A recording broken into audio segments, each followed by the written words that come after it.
Os antigos textos hebraicos dizem que os olhos do Senhor correm para lá e para cá por toda a terra, para mostrar-se forte em nome daqueles cujo coração é totalmente leal a Ele. Ele parece ter encontrado um homem assim nos desertos do Canaã. Seu nome era Abrão, filho de Tera, de Ur dos Caldeus.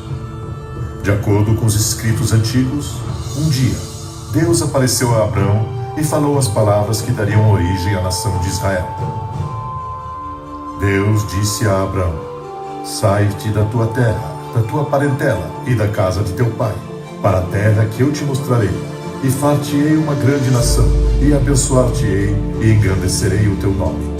Estabelecerei minha aliança entre mim e ti, e teus futuros descendentes, para ser o teu Deus. Toda a terra de Canaã darei como propriedade perpétua a você e a seus descendentes. E abençoarei os que te abençoarem, e amaldiçoarei os que te amaldiçoarem, e em ti serão benditas todas as nações da terra. Não serás mais chamado Abrão, teu nome será Abraão, porque eu o constituí pai de muitas nações. Você pode imaginar o quão impossível essa promessa deve ter parecido a Abraão?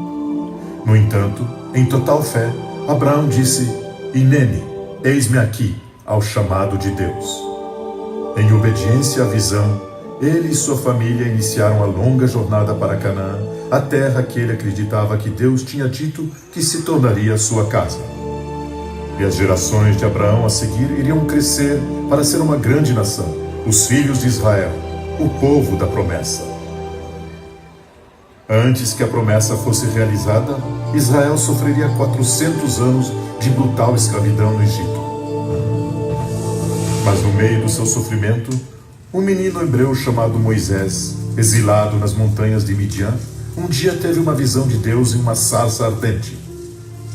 Em seu próprio momento, Hinene, eis-me aqui, Moisés aceitou o chamado para tirar o seu povo da escravidão.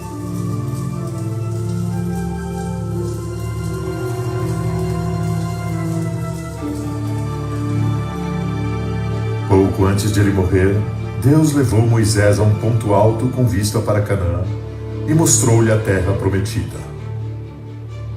Embora Moisés não tenha entrado nunca na terra, os filhos de Israel estavam prestes a ver a promessa feita a Abraão ser cumprida.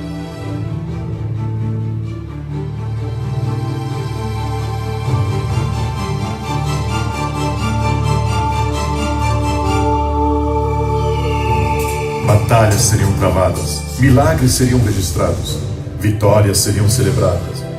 Enfim, Israel iria ocupar a terra tal como tinha sido prometido. Foi a idade de ouro de Israel, mas não duraria. Nem toda geração serviria ou mesmo acreditaria na aliança da promessa. Em 70 depois de Cristo, legiões romanas marcharam sobre Jerusalém. A cidade foi saqueada. O grande templo foi queimado até o chão. 1 milhão de judeus foram massacrados. A maioria dos restantes foram levados para o cativeiro. O reino de Israel não existia mais. A promessa parecia ter acabado. Será que sim?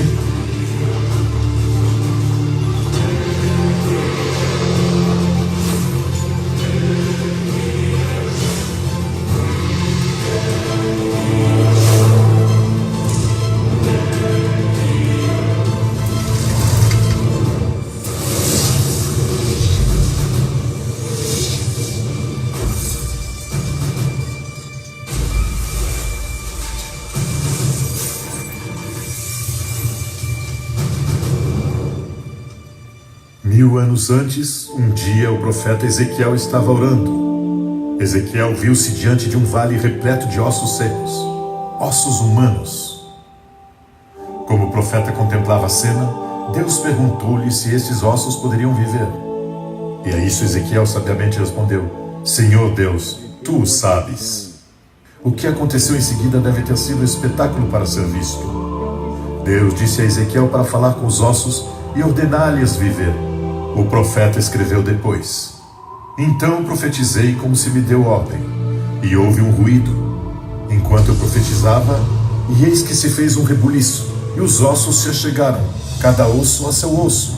E olhei, e eis que vieram nervos sobre eles, e cresceu a carne, e estendeu-se a pele sobre eles. Então ele me disse: estes ossos são toda a casa de Israel. Eis que eu abrirei os vossos sepulcros, e vos farei subir das vossas sepulturas, ó povo meu, e vos trarei a terra de Israel. Deus disse a Ezequiel: esta era a casa de Israel. Assim como estes ossos secos e mortos foram restaurados para a vida, assim Israel será restaurado. À medida que a nação de Israel se estabeleceu no exílio entre as nações, a oração continuou ano após ano ao redor do mundo. No próximo ano em Jerusalém. Mas à medida que os anos se tornaram décadas, depois séculos, para muitos a promessa parecia cada vez mais um sonho distante do passado. Não mais. A maioria dos judeus resignou-se a construir uma nova vida entre as nações para onde tinham ido. Frequentemente encontraram rejeição, perseguição, até mesmo a morte nas mãos de quem não acreditava na promessa. E se acreditavam, não tinham intenção nenhuma de permitir que fosse cumprida. No entanto, os judeus encontraram outros que também acreditavam nas antigas profecias e que ofereceram sua ajuda para vê-la cumprida, em sua própria maneira. Como os patriarcas antigos, quando chegou a sua vez, também eles diriam: eis-me aqui, a promessa é ao povo da terra de Israel. Eles seriam chamados cristãos sionistas.